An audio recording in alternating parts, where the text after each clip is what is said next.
Higit sa 1,200 na beneficiaries mula Gainza, Camarines Sur ang nakatanggap ng cash assistance. Sila ang mga totally at partially damaged ang bahay noong humagupit ang bagyong uwan nitong nakaraang taon. Kabilang sa nabigyan ng cash assistance ay si Nelly. Kwento nito sa news team, umabot umano hanggang bubong ang baha sa kanilang bahay kaya't minabuti na nilang lumipat ng tutuluyan. Yung bahay po namin nalubog po sa baha, abot po bubong.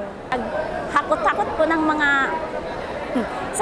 mga gamit, nag-evacuate po sa kapitbahay po. Isa rin ang bahay ni Nanay Angelica sa lubos na naapektuhan ng bagyong uwan sa kanilang bayan. Wala umano silang nailigtas na gamit dahil tuluyang nasira ang kanilang tahanan. Bubong na lang po ang nakalabas sa bubong na lang po ang naglalabas sa ang tubig po lang pa sa ulo ko. Ay talaga po sobra po may apo po akong 3. Kami po ang sa amin kami sa evacuation center. Doon po nagtutulong ang mga kagawad at saka si kapitana.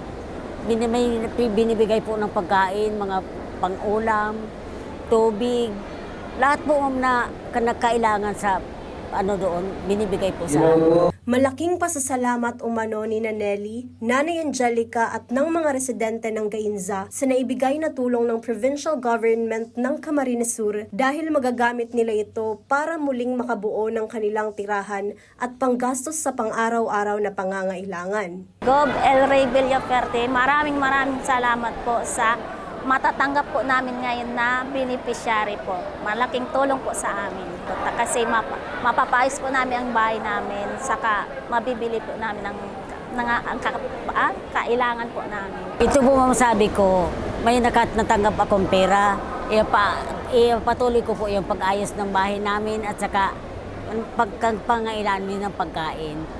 Talagang pasalamat ako sa Diyos na mayroon pa nagtulong si Gov. El Rey. Jem Garcia, CSN.